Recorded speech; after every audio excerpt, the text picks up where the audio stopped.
Hola, bienvenidos. Soy Pablo García Pavía, editor asociado de Revista Española de Cardiología, y tenemos hoy con nosotros a Javier de Juan Baguda, cardiólogo de la Unidad de Insuficiencia Cardíaca del Hospital Universitario 12 de Octubre en Madrid y primer autor del trabajo Tratamiento a distancia de la insuficiencia cardíaca mediante el algoritmo HeartLogic Registro Rijard.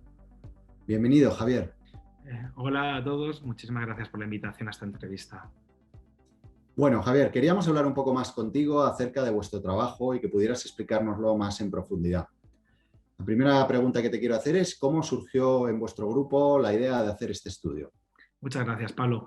Pues bueno, realmente nosotros en 2018, cuando empezamos a utilizar esta tecnología que empezaba a implantarse en España, nos parecía muy atractiva la posibilidad de la telemonitorización con este tipo de algoritmo que ya habíamos visto en el ensayo clínico Multisense, que podía ayudarnos a identificar pacientes que se podían descompensar de insuficiencia cardíaca. Y bueno, pues juntándonos con otros centros que empezaban también a trabajar, pues nos parecía que era interesante aunar la experiencia, sobre todo en vida real, que nos estaba descrita en ese momento, con diferentes centros españoles. De tal manera, nos fuimos juntando y al final 15 centros conseguimos incluir 288 pacientes, que son los que describimos en este trabajo. ¿Por qué se diferencian tres fases de seguimiento en vuestro estudio?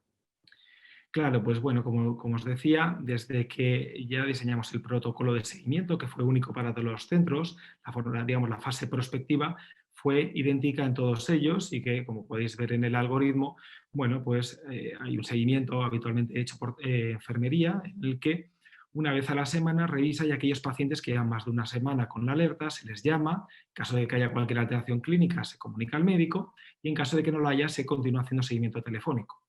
Pero es que esta tecnología tiene la posibilidad de revisar un año hacia atrás qué es lo que ha pasado. Entonces nos surgieron dos situaciones. Una en la que había pacientes que tenían implantado un dispositivo que tenía esa capacidad de ver índice HeartLogic de forma retrospectiva, pero el centro a lo mejor en un tiempo todavía no estaba activado y de tal manera que no podían haber actuado en relación con esas alertas los investigadores. Y una siguiente fase en la que sí que estaba abierto, la gente lo estaba utilizando, pero todavía nos habían incluido en nuestro protocolo del estudio y, por tanto, cada uno tenía, digamos, su forma de trabajar en cada centro. Nos pareció muy interesante no perder esa información, sobre todo porque esa primera fase 1 era una fase ciega, de tal manera que la sensibilidad en la detección de eventos de descompensación de insuficiencia cardíaca no podía estar influenciado por, digamos, por los investigadores, ya que no sabían si el paciente estaba en alerta o no. ¿Nos puedes contar qué aporta el protocolo de seguimiento que proponéis?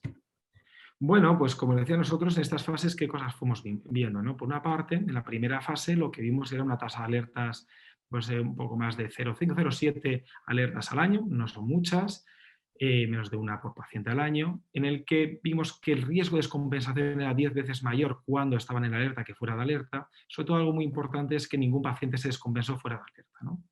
Pero, como os digo, lo que nos parecía muy interesante era la fase prospectiva, sobre todo, ¿qué es lo que creo que aporta? Que al hacer un protocolo común, 15 centros que representan bastante nuestra geografía, porque participaron de muchas comunidades de nuestro país, los resultados que hemos obtenido creo que pueden ser extrapolables a cualquier otro centro que quiera iniciar esta tecnología y no se había descrito un protocolo de seguimiento en vida real hasta este momento, con lo cual creo que puede facilitar a otras unidades trabajar con ello. Nosotros, ¿qué vimos en la fase prospectiva? Pues vimos que de las alertas que detectábamos, algo más del 60% eran clínicamente relevantes, es decir, nos tenía importancia para cualquier clínico que sigue pacientes.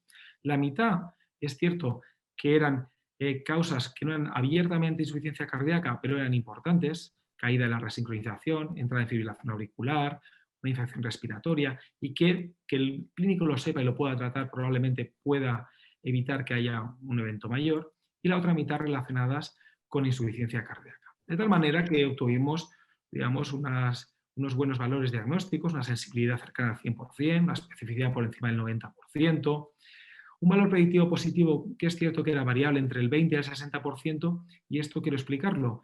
Digamos que en la fase 1, al ser ciega, nos centramos sobre todo en eventos mayores, al ser retrospectivo, y que la gente no estaba utilizando la tecnología en ese momento, y aumenta hasta el 60% en la fase prospectiva y cuando tenemos en cuenta estos eventos clínicos que digo que considerábamos relevantes, aunque pudieran no ser insuficiencia cardíaca abiertamente, ¿no?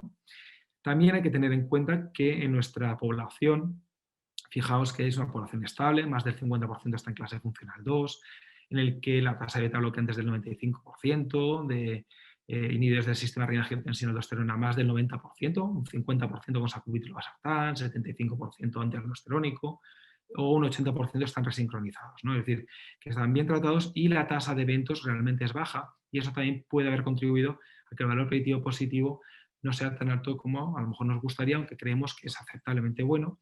Y algo que yo me gustaría recalcar es que el valor predictivo negativo está cercano al 100%, ¿no? Y eso tiene cierta relevancia clínica, como luego podemos comentar. De tal manera que incluso dices, oye, ¿qué carga de trabajo nos puede suponer esto? Pues la tasa Sí, de... eso es lo que queríamos preguntarte. Queríamos ver cómo crees que puede impactar esto en la práctica clínica, como el estudio. ¿Cuál crees que va a ser el impacto? Muchas gracias, Pablo. Bueno, yo creo que esto, bueno, pues por una parte lo hemos comentado previamente, ¿no? Que de alguna manera hemos diseñado un protocolo que es razonablemente asequible para casi cualquier unidad. Nosotros calculamos que esto podría consumir en torno a 1 hora de trabajo de enfermería por cada 30 pacientes. Y bueno, es 1 hora semanal, ¿no? Entre llamar al paciente, revisarlo, contactarlo con el médico.